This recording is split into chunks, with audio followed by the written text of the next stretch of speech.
नमस्कार दोस्तों, crescent education classes में आप सभी का स्वागत है। उत्तराखंड प्रवक्ता स्क्रीनिंग 2025 एग्जाम की तैयारी उम्मीद करते हैं आप सभी की अच्छी चल रही होगी। हमारी विशेष सीरीज कंबाइंड मॉडल पेपर की आपको अच्छी लग रही होगी। कंबाइंड मॉडल पेपर की हमने दोस्तों विशेष सीरीज चला रखी है जिसमें हम आपको उत्तराखंड प्रवक्ता स्क्रीनिंग के मॉडल पेपर करवा रहे हैं। कंबाइंड मॉडल पेपर एक तरह के मिनी मॉडल पेपर है जिसमें आपको उत्तराखंड प्रवक्ता स्क्रीनिंग के सभी सब्जेक्ट्स के क्वेश्चन देखने को मिल जाएंगे। Teaching aptitude, Hindi, reasoning, Uttarakhand GK, general study सभी के यहाँ पर क्वेश्चंस आपको देखने को मिलेंगे। ये मॉडल पेपर आपके बिल्कुल लेटेस्ट सिलेबस के अकॉर्डिंग हमने डिज़ाइन किए हैं, इसलिए ये आपके लिए काफ़ी वाइटल होने वाले हैं। यहाँ से आपके पास 2 महीने का दोस्तों समय है उत्तराखंड प्रवक्ता स्क्रीनिंग के लिए और आप इस एग्ज़ाम के लिए भरपूर तैयारी करके इस एग्ज़ाम को यहाँ से क्रैक कर सकते हैं। इसके अलावा दोस्तों हमारी क्रिसेंट एजुकेशन क्लासेस के नाम से ऑफिशियल एप्लीकेशन है जिसको आप तुरंत डाउनलोड कर लीजिए। लिंक डिस्क्रिप्शन बॉक्स में मिल जाएगा। इसके अलावा हमारा टेलीग्राम चैनल भी है, उसको भी तुरंत ज्वाइन कर लीजिए। वहाँ पर भी आपको कई सारी एक्टिविटी देखने को मिलेगी, एमसीक्यू, इसके अलावा हमारी क्लासेस के नोटिफिकेशन देखने को मिलेंगे। तो चलिए आज हम आपके लिए एक और मॉडल पेपर लेकर आए हैं जिसका नाम है मॉडल पेपर पार्ट 5। आज इसमें भी दोस्तों हम आपको क्वेश्चंस करवाएंगे और लास्ट में आपका कितना स्कोर रहेगा जरूर बताइएगा। तो चलिए आज की क्लास को शुरू करेंगे।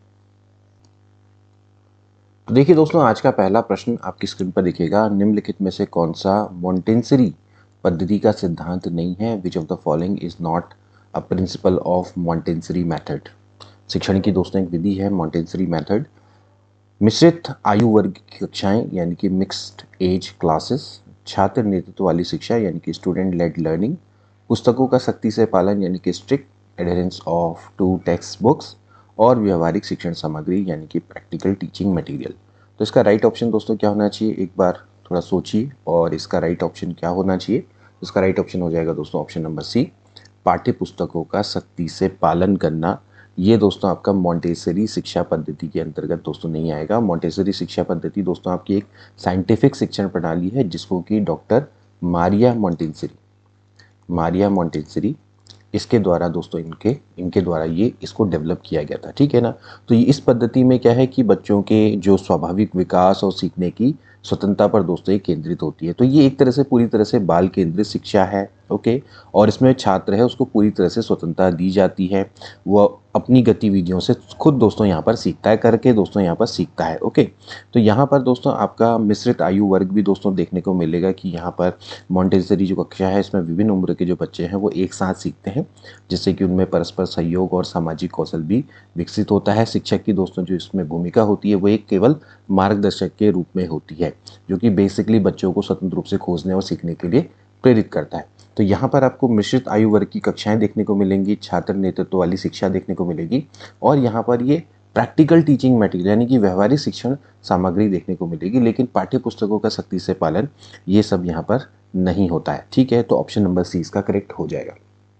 अगला देखेंगे, राष्ट्रीय उच्चतर शिक्षा अभियान इसकी शुरुआत कब की गई? रूसा, ठीक है, रूसा, ठीक है, राष्ट्रीय उच्चतर शिक्षा अभियान RUSA इसकी स्थापना कब की गई या इसकी शुरुआत कब की गई? 2013, 2015, 2017, 2019? बहुत अच्छा दोस्तों प्रश्न है। तो राष्ट्रीय उच्चतर शिक्षा अभियान कब शुरू किया गया, एक बार सोचिए। इसका राइट आंसर क्या हो जाएगा? 2013 इसका राइट आंसर है। देखिए राष्ट्रीय उच्चतर शिक्षा अभियान दोस्तों ये आपका 2013 में दोस्तों शुरू किया गया है। इस योजना के तहत में जो राज्य की दोस्तों जो आपके उच्च शिक्षा है उसमें गुणवत्ता लाने के लिए, उसमें जो इंफ्रास्ट्रक्चर है उसमें सुधार करने के लिए इसमें दोस्तों धन दिया जाता है, यानी कि वित्त का प्रावधान किया गया है, यानी कि एक आवश्यक आर्थिक सहायता दोस्तों इसमें दी गई है, ठीक है ना। तो बेसिकली इसका जो मुख्य उद्देश्य यही है कि जो जितने भी आपके राज्य के विश्वविद्यालय हैं, महाविद्यालय हैं और कॉलेजेस हैं, इनको क्या करना, वित्तीय रूप से सहायता करना, ठीक है, उनको शैक्षिक रूप से सशक्त बनाना। तो एक तरह का दोस्तों क्या है कि अभियान है जिसके तहत पे दोस्तों क्या होता है, फंड प्रोवाइड किया जाता है राजकीय विश्वविद्यालयों को, राजकीय महाविद्यालयों को, ठीक है ना। तो इसमें क्या है कि भैया गुणवत्तापूर्वक उच्च शिक्षा देनी है, जितने भी आपके यूनिवर्सिटी हैं उनके इंफ्रास्ट्रक्चर को सुधारना है, ओके। इसके अलावा इसमें शिक्षक प्रशिक्षण की भी व्यवस्था की गई है। अब तो दोस्तों जो रूसा है 2.0 दोस्तों जो स्कीम है वो आपकी लागू हो चुकी है, क्योंकि जब से आपकी न्यू एजुकेशन पॉलिसी 2020 आई है तो उसके बाद से जो रूसा है वो 2.0 संशोधित करके लागू किया गया है, क्योंकि जो नई शिक्षा प्रणाली है इसको अब उसी के अनुरूप दोस्तों ढाला गया है, ओके। इसका जो बेसिकली दूसरा चरण है वो आपका 2018 से 2022 तक दोस्तों इसका चला था, अब इसे आगे और विस्तारित किया जा रहा है, ठीक है। अब अगला देखेंगे प्रश्न, एनसीटीई के द्वारा प्रकाशित रिपोर्ट का नाम क्या है? What is the name of the report publish by NCT? NCTE के द्वारा जो बेसिकली रिपोर्ट पब्लिश की जाती है उसके बारे में दोस्तों आपने बताना है, ठीक है। तो क्या इसका दोस्तों राइट ऑप्शन होना चाहिए? शिक्षा की राष्ट्रीय नीति, नेशनल पॉलिसी ऑन एजुकेशन, शिक्षा की राष्ट्रीय नीति यानी कि national policy on teacher education, इसके अलावा इंक्लूसिव एजुकेशन रिपोर्ट, या फिर इनमें से कोई नहीं। तो इसका जो राइट ऑप्शन है दोस्तों क्या होना चाहिए? एनसीटी के द्वारा जो प्रकाशित रिपोर्ट है उसका नाम आपने बताना है। तो सोचिए इसका राइट ऑप्शन क्या होना चाहिए? इन तीनों में से कौन सी या इनमें से कोई भी नहीं, क्या राइट ऑप्शन होना चाहिए? इसका राइट ऑप्शन हो जाए चाहिए ऑप्शन नंबर बी, शिक्षा की राष्ट्रीय नीति यानी कि national policy on teacher education. NCT के बारे में तो दोस्तों हम सब लोग जानते ही हैं, national council for teacher education. तो बेसिकली ये क्या है? शिक्षा से ही संबंधित दोस्तों एक प्रमुख स्वायत्त दोस्तों निकाय है। ओके, तो इसके द्वारा दोस्तों ये रिपोर्ट प्रस्तुत की गई national policy on teacher education, यानी कि जो ये रिपोर्ट है बेसिकली इसका मेन एम क्या है? जो शिक्षा प्रणाली है इसमें सुधार करना है, और इसको जो हमारी राष्ट्रीय शिक्षा नीति है एनईपी यानी कि न्यू एजुकेशन पॉलिसी है या नेशनल एजुकेशन पॉलिसी है, इसी के अनुरूप बनाया गया है। तो इसीलिए इसका नाम है national policy on teacher education. तो इसमें जो शिक्षा है उसकी क्वालिटी पर क्वालिटी इंप्रूवमेंट पर दोस्तों ध्यान दिया गया है, ठीक है, जिससे कि जैसे कि शिक्षक के प्रशिक्षण कार्यक्रम है इनको सुदृढ़ करना है, इस और जो टीचर्स हैं उनको पेशेवर बनाना है, ठीक है, लगातार उनको प्रशिक्षण देना है, कार्यशालाएं देनी है, लगातार उनसे जो टीचिंग प्रोसेस है उसको सुदृढ़ करना है। इसके अलावा जो शिक्षा संस्थान है जहाँ पर जो टीचर्स एजुकेशन होती है उनको दोस्तों सुदृढ़ करना, उसको सुधार करना है, ठीक है, जो टीचर्स की जो शिक्षण पद्धतियां हैं उनका आधुनिकीकरण करना है, ठीक है।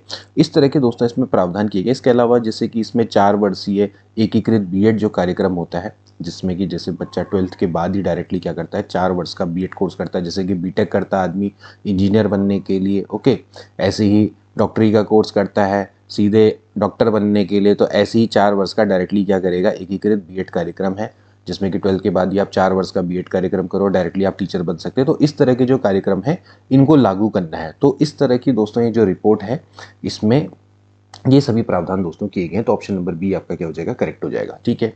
अगला देखेंगे, एनसीईआरटी के क्षेत्रीय कार्यालयों के प्रमुख को क्या कहा जाता है?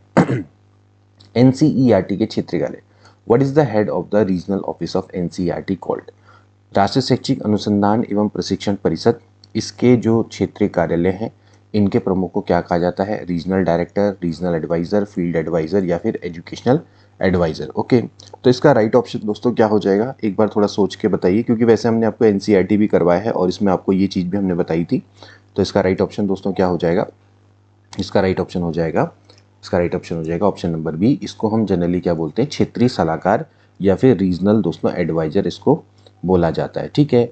वैसे आप एक चीज़ समझ लीजिएगा कि जो एनसीईआरटी के क्षेत्रीय कार्यालय हैं और एक है क्षेत्रीय संस्थान, इनमें दोस्तों अंतर है। तो क्षेत्रीय कार्यालय तो इसके दोस्तों आपके अराउंड 17 के अराउंड है, लेकिन जो क्षेत्रीय संस्थान है वो आपके 5 ही हैं, ठीक है। तो उसको ध्यान रखेंगे, जिसको कि हम जनरली जैसे जो एनसीईआरटी के जो क्षेत्रीय संस्थान है उनको थोड़ा सा ध्यान में रखेंगे, उनमें और इसमें दोस्तों आपका क्या अंतर है, ठीक है। क्योंकि कई बार क्या होता है कि हम क्षेत्रीय कार्यालय और क्षेत्रीय संस्थान है उसमें दोस्तों हम क्या कर जाते हैं, थोड़ा सा हम कंफ्यूज कर जाते हैं, ठीक है। तो उसमें कंफ्यूज नहीं करना है, तो उसको थोड़ा सा आपने ध्यान में रखना है। जो इनके रीजनल इंस्टीट्यूट है, RIEs बोलते हैं दोस्तों इनको, ठीक है, तो वो बेसिकली 5 ही हैं, ठीक। और जो क्षेत्रीय जो कार्यालय है वो आपके तकरीबन 17 है। तो इसके जो प्रमुख होते हैं, प्रमुख को इनको क्षेत्रीय सलाहकार यानी कि रीजनल एडवाइज़र दोस्तों बोला जाता है, यानी कि इन्हीं के ही सुपरविज़न में जो ये क्षेत्रीय कार्यालय हैं दोस्तों ये आपके चलते हैं। बाकी देखा जाए तो इसका जो मुख्यालय है वो तो नई दिल्ली में अवस्थित है, ओके। तो ये चीज़ें आपने थोड़ा सा ध्यान में रखनी होगी। तो बी वाला ऑप्शन दोस्तों क्या हो जाएगा, करेक्ट हो जाएगा। एनसीईआरटी की स्थापना कब हुई थी? 1 सितंबर 1961 को, ध्यान रखेंगे, ठीक है। अगला देखेंगे, किस शिक्षण विधि को छात्रों की सक्रिय भागीदारी को बढ़ावा देने के लिए जाना जाता है?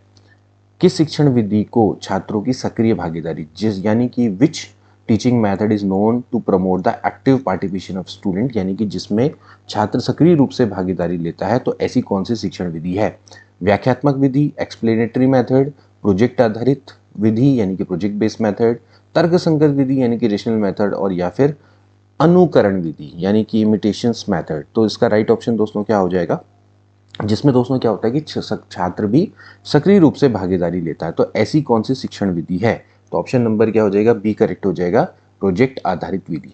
ठीक है, तो प्रोजेक्ट आधारित विधि यानी कि प्रोजेक्ट बेस्ड जो लर्निंग है, इसमें दोस्तों जो जो जो छात्र है वो सक्रिय रूप से क्या करता है, भाग लेता है। ठीक है, प्रोजेक्ट आधारित विधि एक ऐसी शिक्षण विधि है जिसमें कि छात्र क्या करता है, आपका इसको क्या दिया जाता है, एक तरह से प्रोजेक्ट दिया जाता है जो कि वास्तविक जीवन की समस्याओं पर आधारित हो सकता है। ठीक है, तो इससे संबंधित इसको कोई समस्यात्मक कार्य दिया जाता है, जिसको कि क्या करता है, स्वयं खोजबीन करके, अनुसंधान करके उसका समस्या समाधान करता है। इसमें प्रोजेक्ट में जनरली क्या होता है कि छात्र क्या करते हैं, आपस में मिलकर काम करते हैं। ठीक है, ये जो प्रोजेक्ट मेथड है, इसको विलियम किलपैट्रिक के द्वारा दोस्तों यहाँ पर इसको लाया गया था, बेसिकली इसका आविष्कार किया गया था, इसको आप इस तरह से कह सकते हैं। ठीक है, तो जो प्रोजेक्ट मेथड है वो बेसिकली क्या है कि आपकी एक छात्र की सक्रिय भागीदारी को दोस्तों क्या करती है, बढ़ावा देती है। छात्र इसमें सक्रिय रूप से भागीदार बनता है।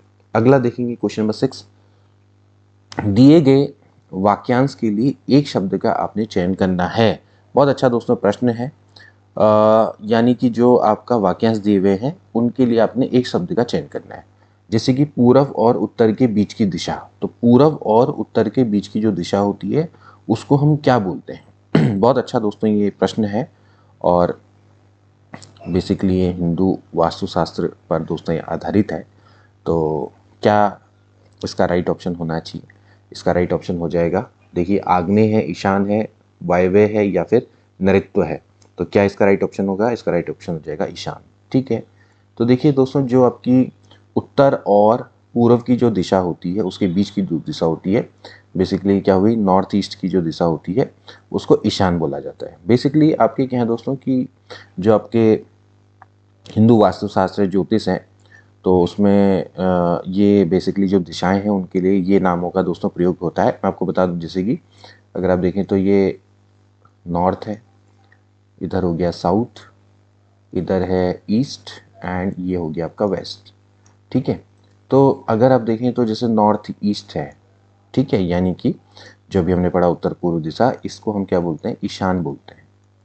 ठीक है, अब ऐसे ही दोस्तों आपकी होती है साउथ वेस्ट डायरेक्शन, तो साउथ वेस्ट डायरेक्शन को हम क्या बोलते हैं, आग्नेय। जो यहाँ पर लिखा हुआ है ये आग्नेय, ये आपका साउथ वेस्ट है। ठीक है, ऐसे ही फिर आपका होता है नॉर्थ वेस्ट, नॉर्थ वेस्ट को हम बोलते हैं वायव्य। ओके, ये आपकी क्या होगी, उत्तर पश्चिम दिशा होगी। ठीक है, और फिर इसके बाद आपका इधर को हो जाएगा साउथ ईस्ट, साउथ ईस्ट यानी कि दक्षिण पश्चिम दिशा, इसी को हम क्या बोलते हैं, नैऋत्य बोलते हैं। ठीक है, तो इस तरह से इनके नाम है, तो थोड़ा सा आप इसको ध्यान में रखेंगे। तो अभी फिलहाल हमसे क्या पूछा गया है, पूरब और उत्तर के बीच की दिशा, पूरब और उत्तर के बीच की दिशा, तो आपकी क्या है, ईशान है ये। अगला देखेंगे, आपने बताना है कि इसमें से अशुद्ध वर्तनी का शब्द क्या है। किसकी शब्द की वर्तनी अशुद्ध है? महत्व, वाल्मीकि, पैतृक या फिर सन्यासी। तो इसका राइट ऑप्शन दोस्तों क्या हो जाएगा, आप ध्यानपूर्वक देखिएगा। इसका राइट ऑप्शन होना चाहिए, right option is option number D, सन्यासी आपका करेक्ट नहीं है, ये अशुद्ध है। अगर इसको सही लिखा जाएगा तो कैसे लिखेंगे, यहाँ पर एक बिंदा लगेगा, सन्यासी ऐसे लिखा जाता है। ठीक है, तो सन्यासी इस तरह से करेक्ट है। तो बाकी देखा जाए तो महत्व आपका बिल्कुल करेक्ट है, वाल्मीकि भी करेक्ट है, और इसके अलावा जो पैतृक है ये भी आपका करेक्ट है।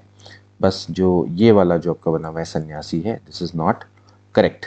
ओके, तो इस तरह से, तो सन्यासी मतलब त्यागी या फिर तपस्वी व्यक्ति जिसको हम बोलते हैं। अगला देखेंगे, गाने वाला और लघुत्तर शब्द में कौन सा प्रत्यय है। ठीक है, गाने वाला और लघुत्तर शब्द में कौन सा प्रत्यय है, तो ध्यान से देखिए, ये आपके सामने 4 ऑप्शन दिए गए हैं, इन 4 ऑप्शन में से कौन सा करेक्ट होना चाहिए, जल्दी से इसका जवाब दे सकते हैं। तो गाने वाला, तो गाने वाला में दोस्तों आपको कौन सा प्रत्यय है, इसमें वाला प्रत्यय है, गाने वाला में वाला प्रत्यय है, और लघुतर में दोस्तों कौन सा प्रत्यय है, यहाँ पर तर प्रत्यय है। ठीक है, तो बेसिकली गाने वाला को कैसे लिखा जाएगा, गाना प्लस वाला, तो क्या बन जाएगा, गाने वाला बन जाएगा। ठीक है, और ऐसे ही अगर जैसे लघुतर की बात करेंगे तो इसका भी ऐसे ही बन जाएगा, लघु प्लस तर, तो क्या बन जाएगा, लघुतर बन जाएगा। ठीक है, तो इस तरह से आपका लघु तर, तर और वाला, यानी कि बी ऑप्शन इसका क्या है, बिल्कुल करेक्ट है। ठीक है, तो B option will be right.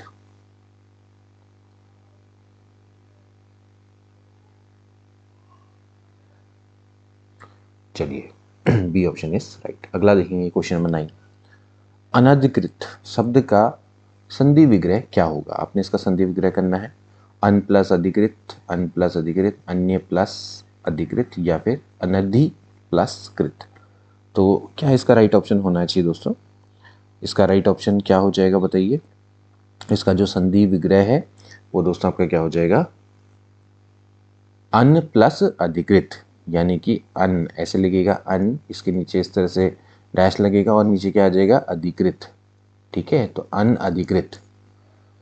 Okay, तो इस तरह से दोस्तों ये आपका लिखा जाता है। तो अन प्लस अधिकृत इसका राइट ऑप्शन है, option number B is correct. तो इस तरह से इसका क्या होगा, संधि विच्छेद हो जाएगा। अगला देखेंगे क्वेश्चन नंबर 10। कभी नाव गाड़ी पर, कभी गाड़ी नाव पर, इस लोकोक्ति का सही आशय बताना है। संघर्ष होना, एक दूसरे की सहायता करना, भलाई करना, या फिर एक से स्वभाव होना।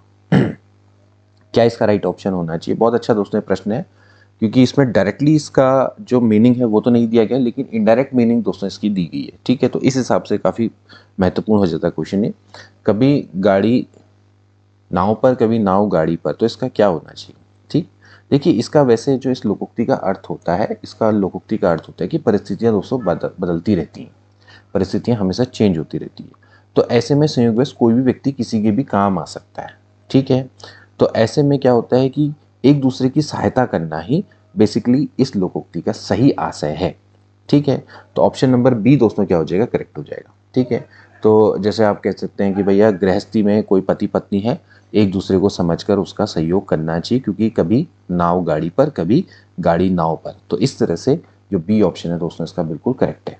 ओके, तो बी ऑप्शन क्या हो जाएगा, इसका करेक्ट हो जाएगा। अगला देखेंगे क्वेश्चन नंबर 11। अब देखिए यहाँ पर दोस्तों आपका एक ये रीजनिंग का प्रश्न आ गया।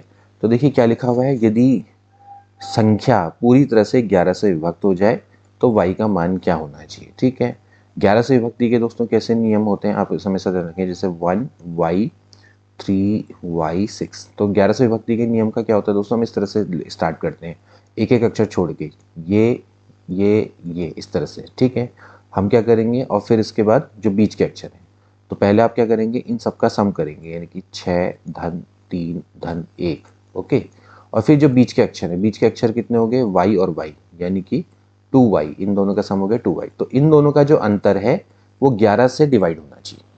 ठीक है, अगर कोई संख्या है उसके बारे में आपको पता लगाना है कि 11 से डिवाइड हो रही है, तो आप सबसे पहले कोई भी संख्या, जैसे मान लेते हैं 1 2 3 4 5 6 है, मुझे पता लगाना है कि 11 से डिवाइड हो रहा नहीं हो रहा, तो मैं क्या करूँगा, यहाँ पर 6 फिर 4 फिर 2, मैं क्या करूँगा, पहले इनका सम करूँगा, 6 + 4 + 2। ठीक है, और इसका जो अंतर है वो कितना है, 5 3 और 1, यानी कि 5 धन 3 धन 1, 5 धन 3 धन 1। ओके, इन दोनों का अंतर है या तो 0 आए या फिर 11 का मल्टीपल आए, यानी कि 11 आए, 11 22 आए, ठीक है, 33 आए। तो 6 4 10 2 12 माइनस 5 3 8 और 1 9।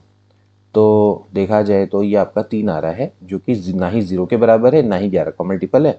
तो ये फिर इसका मतलब है 11 से डिवाइड नहीं होगा। तो 11 से डिवाइड होने का ये रूल होता है। ठीक है, आप इस तरह से इसको समझ सकते हैं।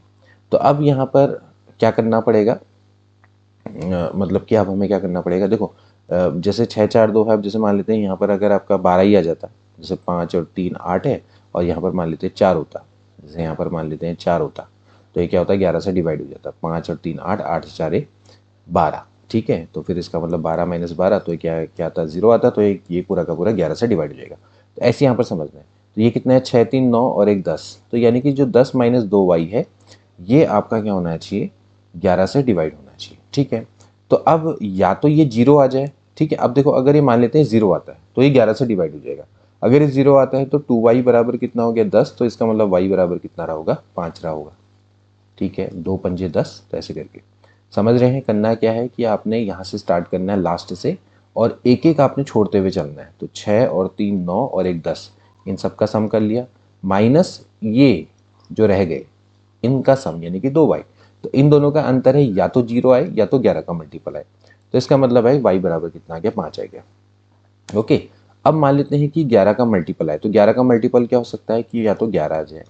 अब बराबर अगर 11 लिख देते हैं तो इसका मतलब है कि भैया फिर तो y बराबर 1/2 आ जाएगा, विच इज़ नॉट पॉसिबल।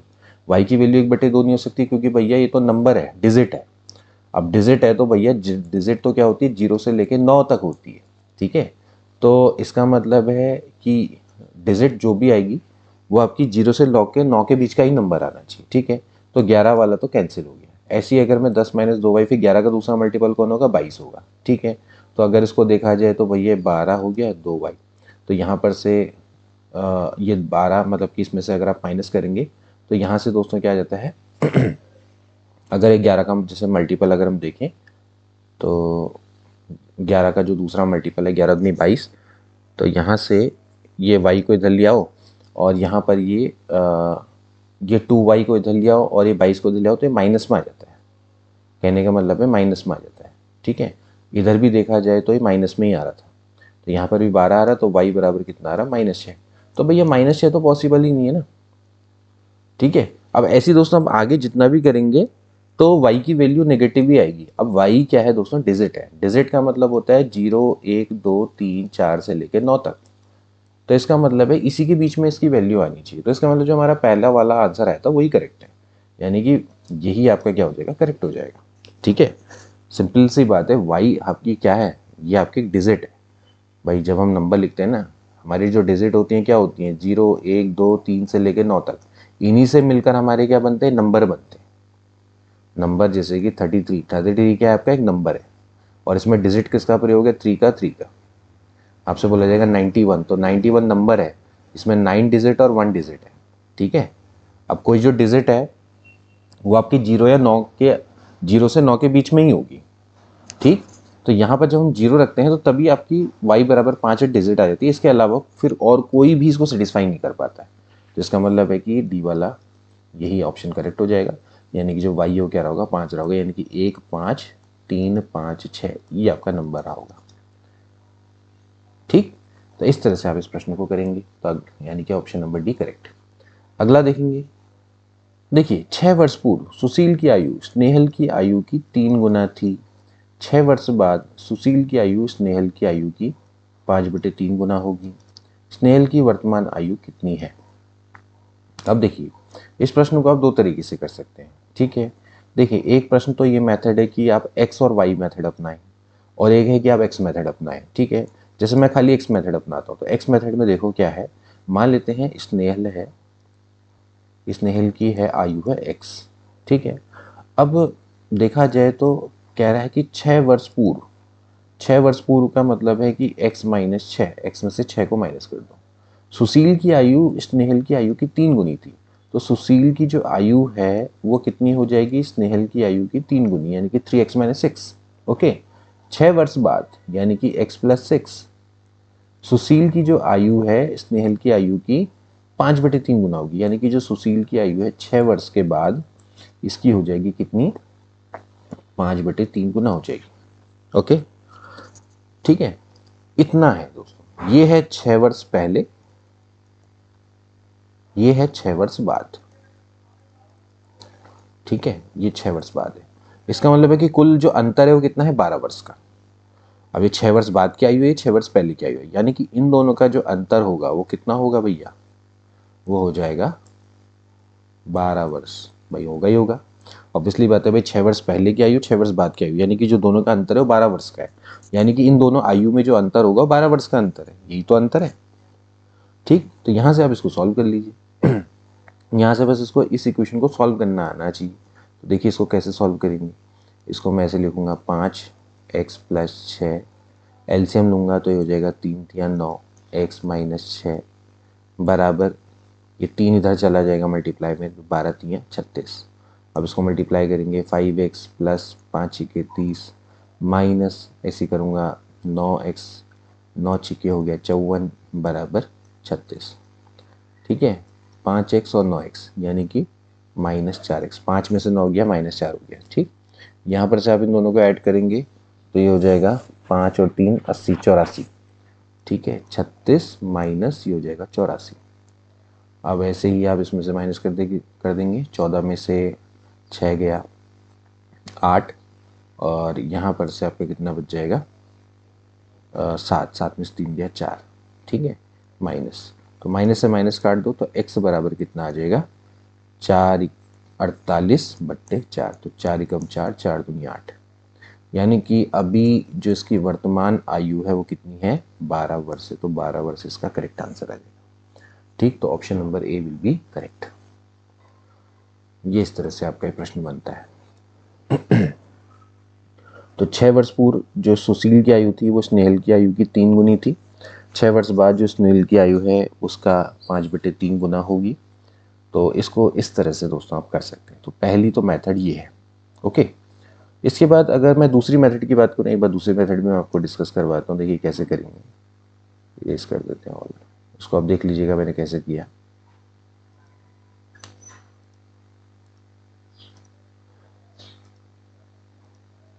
अब देखिए मान लेते हैं कि एक की आयु को मैं x मान लेता हूँ, जैसे कि मान लेते हैं सुशील की आयु है, इसको मैंने x मान लिया और स्नेहल की आयु को मैंने क्या मान लिया y मान लिया। ठीक है, अब ये कह रहा है 6 वर्ष पूर्व यानी कि x - 6, तो यहाँ पर भी कितना हो जाएगा y - 6 हो जाएगा। ये सुशील की आयु है और ये किसकी आयु है स्नेहल की आयु है।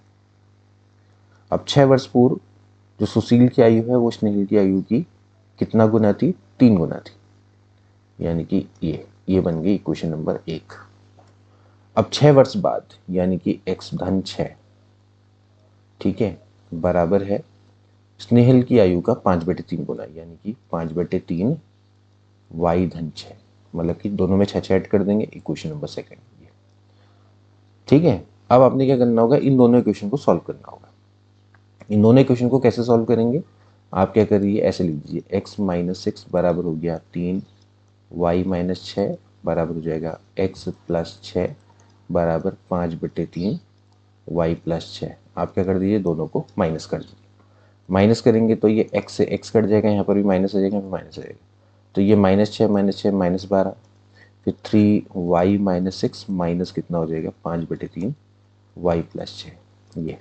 अब आप यहाँ से इसको सॉल्व करेंगे, सेम वही वाली इक्वेशन आ गई पहले वाली जैसी, वहाँ पर बस अंतर इतना था कि वहाँ पर x था, ये हो गया। इसको सॉल्व करेंगे तो यहाँ से जो y है y बराबर कितना आ जाएगा 12 वर्ष आ जाएगा। देखिए आपको जो निकालना है स्नेहल की आयु।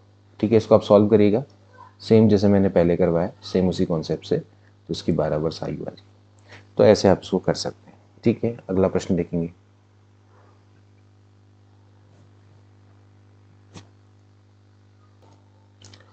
एक दर्जन बॉल पेन बेचने पर दुकानदार को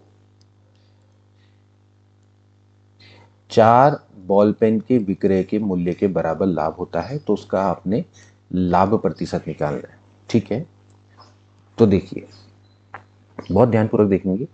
एक दर्जन जब बॉल पेन वो बेचता है यानी कि 12 बॉल पेन वो बेचता है, ठीक है, तो उसको दुकानदार को 4 बॉल पेन के विक्रय मूल्य के बराबर लाभ होता है।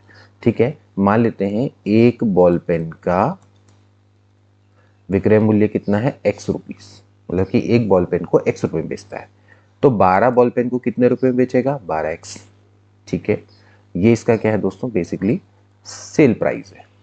ठीक है, अब ये कह रहा है कि इसको 4 बॉल पेन के विक्रय मूल्य के बराबर लाभ होता है, तो इसका मतलब है कि इसको लाभ कितना हुआ, लाभ कितना हुआ, लाभ है 4 बॉल पेन के विक्रय मूल्य के बराबर, तो 4 बॉल पेन का विक्रय मूल्य कितना होगा 4x।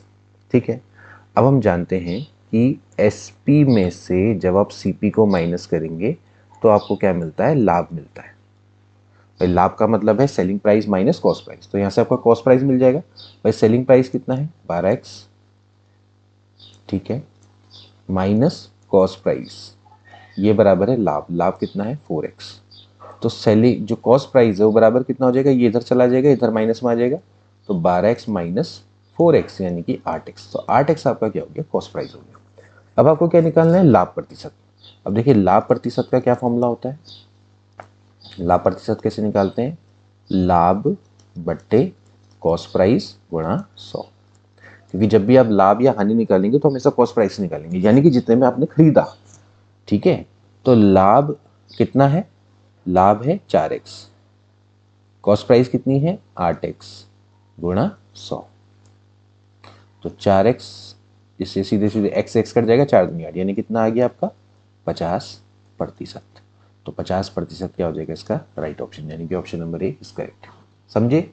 देखिए एक फिर से समझ लो, 1 दर्जन बॉल पेन यानी कि 12 बॉल पेन बेचने पर दुकानदार को 4 बॉल पेनों के विक्रय मूल्य के बराबर लाभ होता है। यानी कि एक बॉल पेन का विक्रय मूल्य अगर x माने तो 12 बॉल पेन का विक्रय मूल्य हो जाएगा 12x। अब इसको कह रहा है कि लाभ इसमें कितना हो रहा है, जितना 4 बॉल पेन का विक्रय मूल्य हो है। तो 4 बॉल पेन का विक्रय मूल्य कितना हो गया 4x। तो ये हो गया सेलिंग प्राइस, ये हो गया लाभ। तो लाभ बराबर होता है क्या है, selling price minus cost price. जितने आपने खरीदा जितने में आपने बेचा उन दोनों का जो अंतर है वही लाभ है। ठीक है, तो दोनों का अंतर निकाला तो वो लाभ हो गया। तो भाई यहाँ से हमें क्या मिल गया, कॉस्ट प्राइस मिल जाएगा।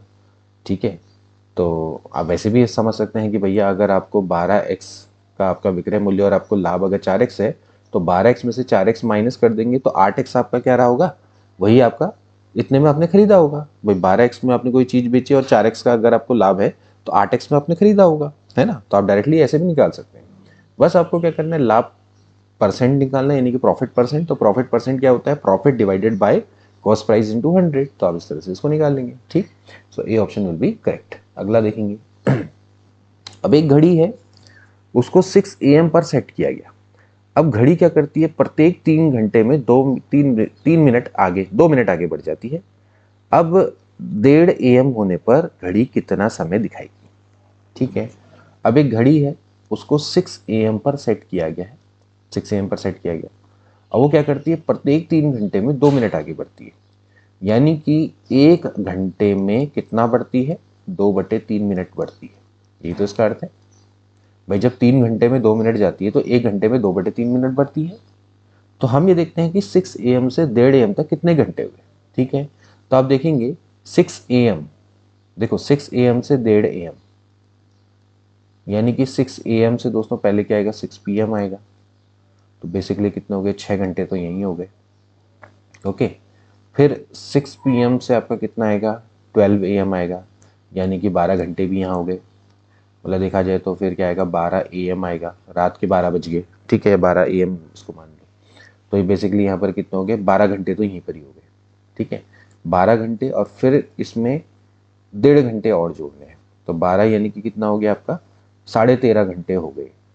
क्यों भाई, अगर जैसे 6 AM है, 6 AM से अगर आप देखें तो 6 AM से, सॉरी 6 AM, हाँ बिल्कुल सही है, 6 AM से 6 PM 12 घंटे, सॉरी यहाँ पर हो गए आपके 12 घंटे, सॉरी 6 AM से 6 PM तो 12 घंटे हो गए।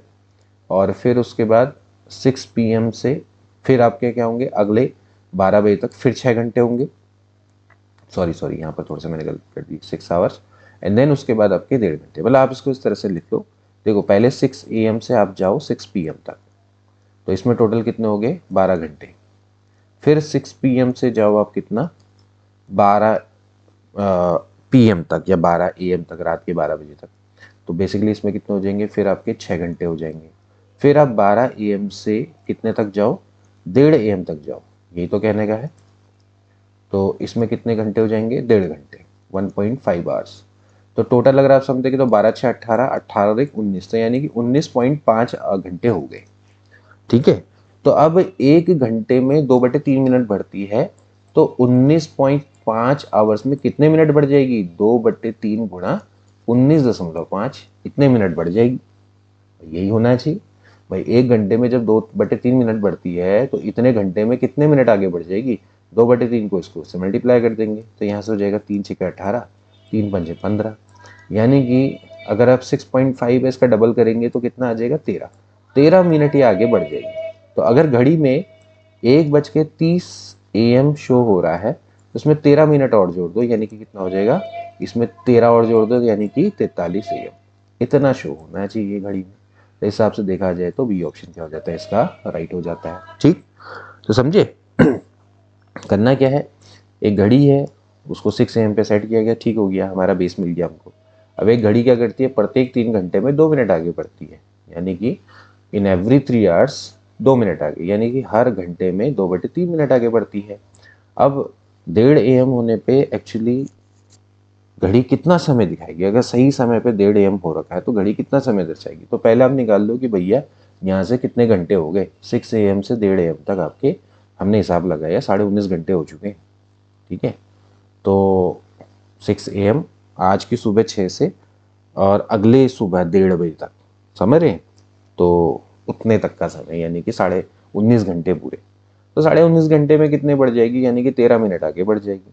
13 मिनट आगे बढ़ेगी तो आप 1:33 है तो उसमें आप क्या कर दीजिए, 1:43 AM कर दीजिए। कभी कभार ये होता है कि कभी जो घड़ी है वो इतना समय दर्शा रही, तो एक्चुअल टाइम कितना हो रहा होगा, तो आप क्या करेंगे उस केस में माइनस करेंगे। ठीक है, तो कभी कभार ऐसे भी आपका प्रश्न आ जाता है। ठीक है, तो इस केस में तो क्या है कि जब सही समय 1:30 है तो एक्चुअली में घड़ी कितना दर्शा रही तो आप प्लस करेंगे।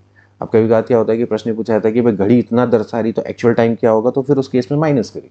ठीक है, क्योंकि घड़ी आगे बढ़ रही है। अगला देखेंगे प्रश्न, सुरेश रमेश से लंबा है जो कि राकेश से छोटा है। जिनेश सबसे छोटे व्यक्ति से लंबा है लेकिन राकेश से छोटा है।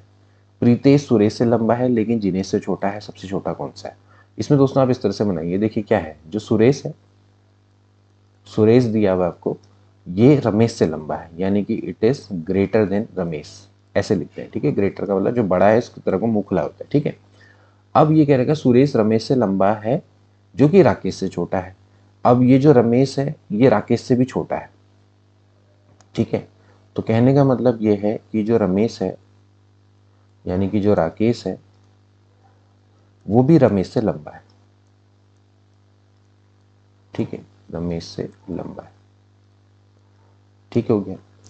अब इसके बाद जिनेश सबसे छोटे व्यक्ति से लंबा है। जो जिनेश है, जो सबसे छोटा व्यक्ति होगा, छोटा व्यक्ति सबसे मान लेते हैं एक्स है, ठीक है, उससे लंबा है, लेकिन फिर भी ये क्या है आपका, राकेश से छोटा है, यानी कि राकेश इससे बड़ा है ये। ठीक है, अब प्रीतेश जो है, प्रीतेश वो सुरेश से लंबा है, यानी कि आप यहीं से दोस्तों बना सकते हैं प्रीतेश सुरेश से लंबा है लेकिन जिनेश से छोटा है, यानी कि जिनेश इससे बड़ा है, ये देखो। ठीक है, और जिनेश से बड़ा कौन है, यहां पर साफ साफ है राकेश, ये यहां पर दे रखा है, ये भाई साफ साफ है कि जिनेश से भी जो लंबा है वो कौन है, राकेश। तो मिल गया हिसाब किताब। सबसे छोटा आपको बताना है कि सबसे छोटा कौन है, सबसे छोटा कौन हो गया, रमेश हो गया, तो रमेश इसका राइट ऑप्शन है। ठीक है, देखो भाई सिंपल सी बात है, सुरेश क्या है, रमेश से लंबा है, ठीक है, जो कि राकेश से छोटा है, तो ठीक हो गया, यानी कि जो रमेश है दोनों से छोटा है। अब ये कह रहा है कि जिनेश सबसे छोटे व्यक्ति से लंबा है लेकिन राकेश से छोटा है, यानी कि राकेश क्या है, जिनेश से लंबा है और एक्स से भी बड़ा है। ठीक है, अब साथ ही साथ ये भी कह रखा है जो प्रीतेश है वो सुरेश से लंबा है, ठीक हो गया, लेकिन जिनेश से छोटा है, यानी कि जिनेश से ही आपका क्या है, छोटा है। ठीक है, और यहाँ पर जो जिनेश है उससे भी लंबा कौन दे रखा है दोस्तों, यहाँ पर आपका राकेश दिया हुआ है। प्रीतेश क्या है, सुरेश से भी लंबा है लेकिन जिनेश से ये आपका क्या है, छोटा है। तो इस हिसाब से जो हिसाब बनता है वो यहाँ पर साफ साफ है कि जो राकेश है वो सबसे लंबा दिखाई देता है और जो रमेश है वो आपका सबसे छोटा है, तो ऑप्शन नंबर सी क्या हो जाएगा, करेक्ट हो जाएगा। ठीक है, तो इस तरह से आप इसको बना लेंगे। अगला देखेंगे, निम्न में से कौन सी चाय फैक्ट्री उत्तराखंड राज्य गठन के बाद सबसे पहले स्थापित की गई थी। बहुत अच्छा दोस्तों प्रश्न है कि जो कौन सी चाय फैक्ट्री है उत्तराखंड राज्य गठन के बाद सबसे पहले स्थापित की गई। ठीक है, तो क्या होगा इसमें right option, Harinagari tea factory, Malari tea factory, Nauti tea factory या फिर उत्तरांचल टी फैक्ट्री। तो इसका राइट ऑप्शन दोस्तों क्या हो जाएगा, इसका राइट ऑप्शन हो जाएगा option number D, Uttaranchal tea factory. देखिए जो उत्तरांचल टी फैक्ट्री है वो बेसिकली जब उत्तराखंड राज्य गठन हुआ था तो सबसे पहले दोस्तों आपकी क्या हुई थी, उत्तरांचल टी फैक्ट्री दोस्तों आपकी शुरू हुई थी। ये हुई थी 2001 में, ठीक है, 2001 में। और ये स्टार्ट हुई थी दोस्तों आपकी कौसानी में, ठीक है, कौसानी में, कौसानी, सॉरी, कौसानी, कौसानी में एक क्षेत्र है जिसका नाम है पिंगलकोट। यहाँ से दोस्तों आपकी पहली जो चाय फैक्ट्री है वो स्थापित की गई थी जिसका नाम था उत्तरांचल चाय फैक्ट्री या उत्तरांचल टी फैक्ट्री, ठीक है ना। और इसमें 2002 में इसी फैक्ट्री ने उत्तरांचल चाय के नाम से, यानी कि इस ब्रांड के नाम से अपनी चाय को बेचना स्टार्ट किया, ठीक है। तो ये दोस्तों आपने ध्यान में रखना है। फिर बाद में फिर आपका चंपावत है, घोड़ाखाल है, फिर नौटी है जिसका यहाँ पर नाम है। यहाँ पर भी विभिन्न क्षेत्रों में छोटे छोटे चाय बागानों की स्थापना की गई और यहाँ पर भी चाय फैक्ट्री स्टार्ट करी। अभी इसमें जैसे आपकी हरिनगरी टी फैक्ट्री है, ये भी दोस्तों काफ़ी इंपॉर्टेंट है। ये आपकी गरुड़ में है, गरुड़ यानी कि बागेश्वर। तो गरुड़ बागेश्वर में दोस्तों यहाँ अवस्थित ये आपकी हरिनगरी टी फैक्ट्री है और ये आपकी ग्रीन टी के लिए फेमस है, ठीक है। तो ये आपकी ग्रीन टी के लिए बहुत फेमस फैक्ट्री है। तो ये हमारे प्रदेश की पहली ग्रीन फैक्ट्री भी है, प्रदेश की पहली ग्रीन टी फैक्ट्री है जहाँ पे ग्रीन टी का उत्पादन होता है। ग्रीन टी आपने अगर कभी पी हो तो ग्रीन टी की जो फैक्ट्री है उसका नाम है हरिनगर टी फैक्ट्री। और बाकी जो उत्तराखंड की पहली फैक्ट्री थी वो थी आपकी उत्तरांचल टी फैक्ट्री। ओके, तो इसको ध्यान रखेंगे, हरिनगरी वाली भी महत्वपूर्ण है। ऑप्शन नंबर जो ए वाला है वो भी आपका बहुत महत्वपूर्ण है, गरुड़ में दोस्तों अवस्थित है। अगला देखिए क्वेश्चन नंबर 17, दुर्मी ताल उत्तराखंड में निम्न में से किस जनपद में अवस्थित है? नैनीताल, चमोली, रुद्रप्रयाग, पिथौरागढ़। बहुत अच्छा प्रश्न है। दुर्मी ताल उत्तराखंड में से किस जनपद में अवस्थित है? तो उसका राइट ऑप्शन दोस्तों हो जाएगा ऑप्शन नंबर बी, चमोली में दोस्तों ये अवस्थित है, ठीक है ना। दुर्मी ताल बेसिकली चमोली में दोस्तों अवस्थित है। यहाँ पर आपका एक दुर्मी गांव है, उसके पास दोस्तों अवस्थित है। और ये आपका निजमुला घाटी है, यहाँ पर दोस्तों अवस्थित है, निजमुला घाटी में दोस्तों ये अवस्थित है, ठीक है। तो दुर्मी ताल कहाँ पर है दोस्तों? ये चमोली में अवस्थित है, ठीक है। बेसिकली इसको बिरही ताल भी बोला जाता है, ध्यान रखेंगे, बिरही ताल भी बोला जाता है दुर्मी ताल को। अगला देखेंगे क्वेश्चन नंबर 18, उत्तराखंड के हथकरघा हस्तशिल्प उत्पादनों का क्या ब्रांड नाम दिया गया है? उत्तराखंड में जो हस्तकरघा और हस्तशिल्प उत्पाद हैं उनको किस ब्रांड से बेचा जाता है? मोनल, गंगा, हिमाद्री या फिर हिमक्राफ्ट। तो इसका राइट ऑप्शन हो जाएगा हिमाद्री। हिमाद्री नाम से दोस्तों क्या किया जाता है, इनको बेचा जाता है, ठीक है। तो कभी कभार हिमाली, हिमाद्री, हिमालय, इन सभी ब्रांड से दोस्तों इनको बेचा जाता है, ठीक है। तो ये आपके क्या है, हस्तशिल्प और हथकरघा उत्पादों के लिए इन्हीं ब्रांड का इस्तेमाल किया जाता है, ठीक है। अगला देखेंगे प्रश्न क्वेश्चन नंबर 19, निम्नलिखित कथनों में से कौन सा कथन सही नहीं है आपने बताना है। तो देखिए आपके सामने चार ऑप्शन है। अमृत गंगा मंडल में बालखिलिया से मिलती है, ठीक है। केदारनाथ, केदार गंगा गंगोत्री में भागीरथी से मिलती है। हनुमान गंगा हनुमान चट्टी में यमुना से मिलती है। ऋषि गंगा ऋषिकेश में गंगा से मिलती है। तो इसका राइट ऑप्शन दोस्तों क्या होना चाहिए?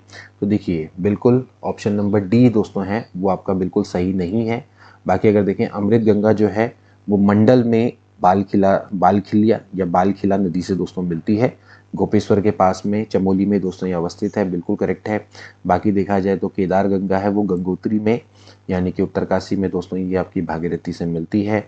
हनुमान गंगा जो है वो हनुमान चट्टी में यमुना से मिलती है। यमुना की प्रमुख जो नदियों में से एक है हनुमान गंगा और ये आपके हनुमान चट्टी में ही मिलती है, ठीक है। हनुमान चट्टी के पास दोस्तों ये मिलती है। बाकी जो ऋषि गंगा है वो ऋषिकेश में गंगा से मिलती है, बिल्कुल गलत है। जो ऋषिकेश है उसमें गंगा से मिलने वाली जो नदी है उसका नाम है चंद्रभागा, ठीक है। तो गंगा और चंद्रभागा का संगम होता है ऋषिकेश में। तो ऋषि गंगा ऋषिकेश में गंगा से मिलती है, बिल्कुल गलत है। तो डी वाला ऑप्शन दोस्तों क्या हो जाएगा, इसका बिल्कुल करेक्ट हो जाएगा, ठीक है। तो डी वाला ऑप्शन मतलब कि सही नहीं है। अगला देखेंगे, कुमाऊं में गोरखों के द्वारा पहला भूमि बंदोबस्त किसके नेतृत्व में शुरू किया गया था? कुमाऊं में जब गोरखों के द्वारा पहला भूमि बंदोबस्त है वो किसके द्वारा किया गया? भवानी शाह, कीर्ति शाह, जोगा मल्ल शाह या फिर फतेह शाह। तो इसका राइट ऑप्शन दोस्तों हो जाएगा ऑप्शन नंबर सी, जोगा मल्ल शाह है। इनके द्वारा ही कुमाऊं में पहला भूमि बंदोबस्त किया गया था। ये 1791 जब इन्होंने कुमाऊं पर कब्जा किया था 1790 के बाद, 1791-92 के द्वारा ये सुब्बा थे, ठीक है। तो सुब्बा बेसिकली जो इनके द्वारा, जो गोरखों के द्वारा जो इन गवर्नर, यहाँ के जो गवर्नर नियुक्ति किए जाते थे, इनका जो असली राजा था वो तो नेपाल में बैठता था, और जो यहाँ ये अपने गवर्नर नियुक्त करते थे तो उनको सुब्बा कहा जाता था। तो जो सुब्बा है, सुब्बा जोगा मल्ल शाह है, इसके द्वारा ही पहला भूमि बंदोबस्त यहाँ पर किया गया था, ठीक है। और फिर इसके बाद 1812 में भी जो जो काजी बहादुर भंडारी है, इनके द्वारा भी फिर यहाँ पर भू प्रबंधन किया गया था, यानी कि भूमि बंदोबस्त किया गया था।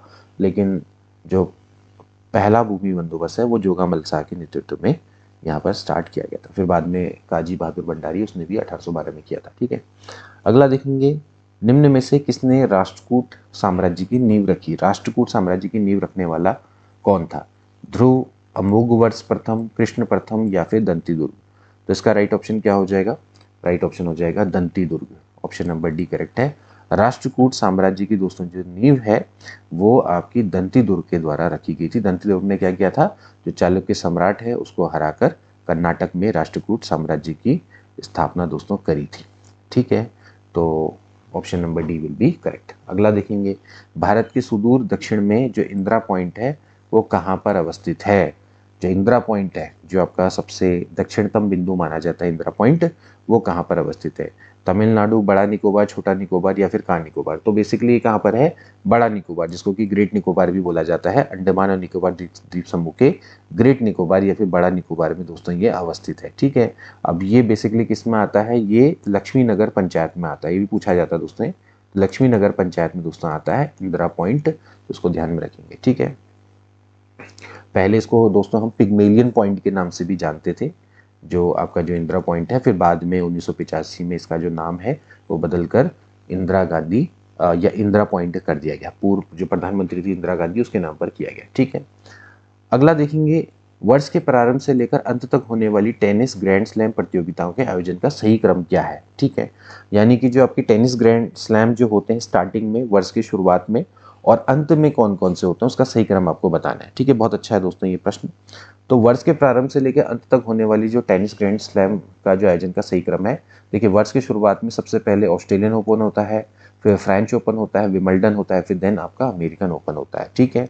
तो जो फ्रेंच ओपन है दोस्तों, ये बेसिकली क्या होता है, ये आपका मड कोर्ट होता है यहाँ पर, यानी कि ये आपका ये मिट्टी में खेले जाने वाला बेसिकली ये विंबलडन प्रतियोगिता, मतलब बेसिकली आपकी टेनिस प्रतियोगिता ये आपकी मिट्टी पर होती है। जबकि विंबलडन की बात करें तो ये ग्रास कोर्ट होता है इसमें, यानी कि ग्रास में होता है। बाकी ऑस्ट्रेलियन ओपन और अमेरिकन ओपन में आपके सिंथेटिक जो कोर्ट होते हैं उनका यूज़ होता है। अलग अलग ओपन में अलग अलग कोर्ट का प्रयोग होता है, लेकिन ये 4 ग्रैंड स्लैम है जो कि आपके लाइन से होते हैं। Australian open, French open, Wimbledon और अमेरिकन ओपन, ये दोस्तों आपकी क्या है, प्रमुख ग्रैंड स्लैम प्रतियोगिताएं। अभी दोस्तों हाल में ही जो ऑस्ट्रेलियन ओपन है वो भी संपन्न हो चुका है 2025 वाला, ठीक है। 2025 में आपके जो विजेता हैं वो कौन कौन है, इसको भी ध्यान रखेंगे। एक है जैनिक सिनर पुरुष में, ठीक है, ये इटालियन है, इटली के हैं। और इसके अलावा जो महिला है, महिला में है मेडिसन कीज, मेडिसन कीज ये अमेरिका की हैं, ठीक है। तो ये बेसिकली क्या है, ये आपकी 2 बने हैं, एक तो जेनिक सिनर है और ये मेडिसन कीज का तीसरे नंबर का ग्रैंड स्लैम है, लगातार ये जीतते हुए आए हैं।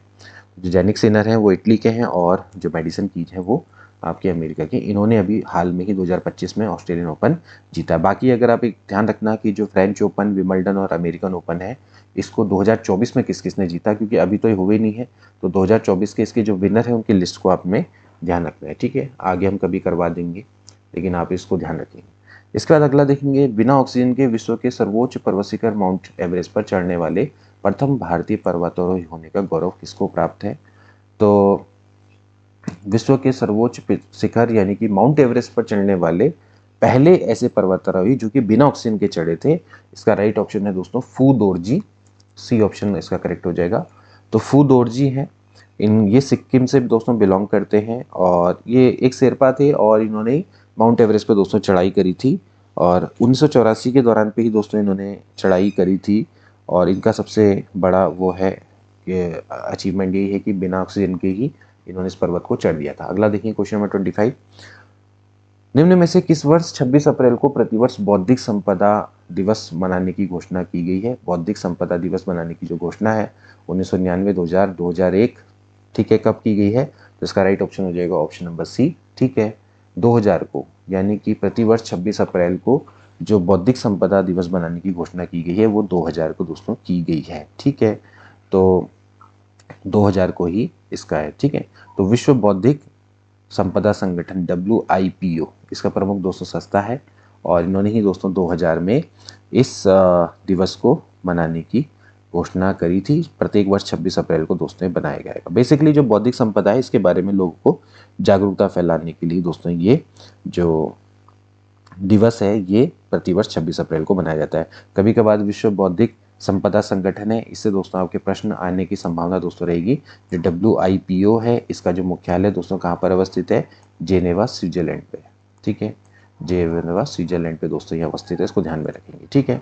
भारत 1975 में WIPO का सदस्य बना था, 1975 में WIPO का दोस्तों सदस्य बना था, ठीक है।